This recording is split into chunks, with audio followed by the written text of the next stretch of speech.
Y square बराबर 4x की द्विकोट PQ है। द्विकोट क्या है? PQ। इसको समत्रिभाजित है कोई बिंदु, समद्विभाजित करने वाले बिंदुओं का बिंदुपथ ज्ञात है। बिंदुओं का बिंदुपथ परवलय किस टाइप का है? First type. परवलय किस टाइप का है? First type. फर्स्ट टाइप परवलय अर्थात इसका डायग्राम भी हम लोग खींचते हैं। एक्स अक्ष की पॉजिटिव डायरेक्शन, एक्स अक्ष की नेगेटिव डायरेक्शन, वाई अक्ष की पॉजिटिव और वाई अक्ष की नेगेटिव। y स्क्वायर बराबर 4x, y स्क्वायर बराबर 4x, दैट इज ये परवलय y स्क्वायर बराबर 4x, नाम भी दे देंगे आप, y स्क्वायर बराबर 4ax। द्विकोट, कोई द्विकोट इसमें खींच लिया, एक यहाँ पर p बिंदु कह दिया, इस पर एक q कह दिया, ये हो गया तुम्हारा PQ, द्विकोट मान लिया। ठीक, इसको समत्रिभाजित करने वाले बिंदुओं का बिंदुपथ ज्ञात करना।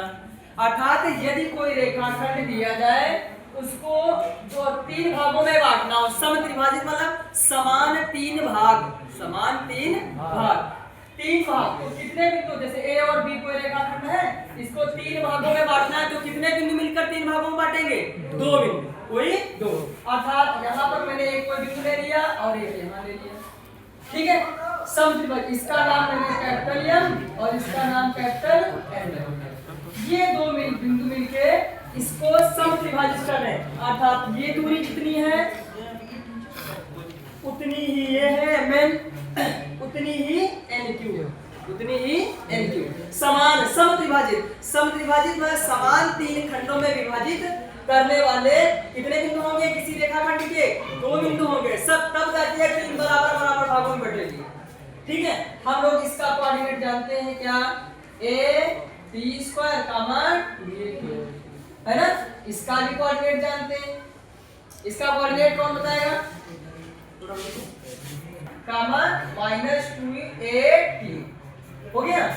अब ध्यान दीजिए, यदि हम ये वाला बिंदु देखें कि ये वाला ये बिंदु M इसको कितने अनुपात में बांट रहा है, तो यहाँ से दूरी कितनी होगी? मान लीजिए इधर वाली दूरी मैंने M1 बराबर 1 मान लिया, 1, तो इधर बची कितनी? M2 बराबर स्मॉल m2 बराबर 2। ठीक, तो इसके कोऑर्डिनेट कैसे निकालेंगे? अंतर विभाजन करने वाले बिंदु के निर्देशांक के सूत्र से। यदि कोई रेखाखंड दिया जाए और कोई बिंदु इसको 2 भागों में बांटता है, ठीक है, मान लीजिए भाग M1 है, ये वाला भाग M2, तो इस वाले बिंदु के कोऑर्डिनेट निकालने का सूत्र क्या है? बिंदु M के कोऑर्डिनेट ज्ञात करने का सूत्र M1 x2 plus M2 x1 अपान M1 प्लस M2। ये x कोऑर्डिनेट, इसी प्रकार y वाला M1 y2 plus M2 y1 अपान M1 प्लस M2, ये फार्मूला होता है। इसी फार्मूले के उद्देश्य से हम यहाँ कोऑर्डिनेट M ज्ञात करेंगे, है ना? क्या? बिंदु M के निर्देशांक, बिंदु कैपिटल M के निर्देशांक, फार्मूला क्या? वहां वाला कंसेप्ट लागू करेंगे क्या? M1 x2 plus M2 x1 अपान में M1 प्लस M2 पहले ही, और इसी को क्या बोलेंगे? भुज x, इसी को बोलते हैं भुज x। M1 in this case M1 is equal to 1, M1 क्या है? ये वाली डिस्टेंस है, ये वाली M1 is equal to 1 कर देंगे, M1 के स्थान पर 1। x2 यहाँ आएंगे at square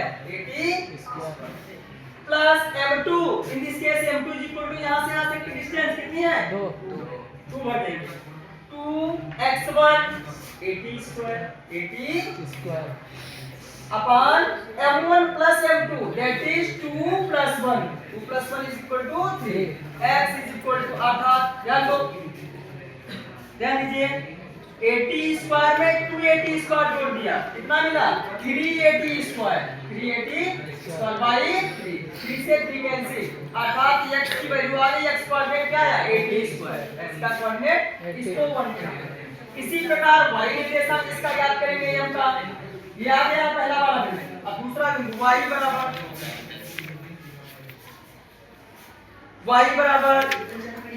m1 y2 plus m2 y1 अपान में m1 प्लस m2।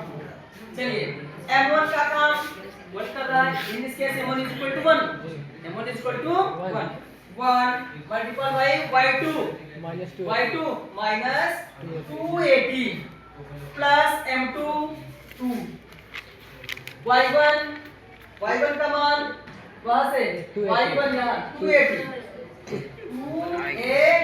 अपान में 3 अर्थात क्या मिला 4 2 to the 4 480 minus 280 is equal to 280 by 3। Equation number 2 याद रखिए। x का मान आया है 80 स्क्वायर, y का मान है 280 बाई 3। यहाँ से t का वैल्यू निकालिए, समीकरण 2 से t की वैल्यू 2 implies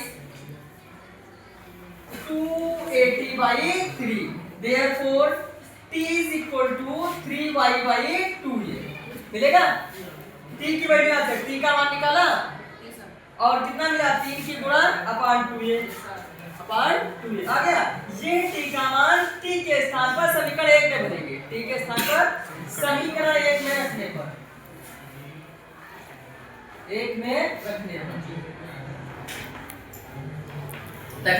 इस वाले t के स्थान पर 1 में इसके स्थान पर यह मान भरेंगे, अर्थात x is equal to a 3y upon 2a का whole square, that is x is equal to a 3 वर्ग भी करना है, 3 का वर्ग 9 y square upon 4a square, एक a से कैंसिल। ठीक है, यहां से क्या मिलेगा 4ax बराबर 9y स्क्वायर या y square is equal to 4ax by 9। ये क्या है फॉर्मूला का, अर्थात कोई एक बिंदु का किसी एक बिंदु का पता करना था, हमें पता कर लिया यम का, इसी प्रकार हम यन का भी निकालेंगे तब भी यही मिलेगा, अर्थात ये दोनों बिंदु जो यम और यन है ये किस प्रकार के पथ का अनुसरण कर रहे हैं, किस प्रकार के पथ का अनुसरण कर रहे हैं, एक पैराबोला के पथ पर चल रहे हैं। यही याद भी करना था, कहना था पैराबोला y स्क्वायर और 4x की द्वि कोण इसको समत्रिभाजित करने वाले बिंदुओं का बिंदु पथ ज्ञात कीजिए। बिंदु पथ मतलब जो बिंदु ये समत्रिभाजित करने वाले बिंदु है ये किस पथ का अनुसरण कर रहे हैं, किस पथ का अनुसरण या कौन सा पथ जो है तय कर रहे हैं, तो कौन सा पथ तय कर रहे हैं, अनुसरण कर रहे हैं पैराबोला। कौन सा पैराबोला, यही एग्जैक्ट सॉल्यूशन।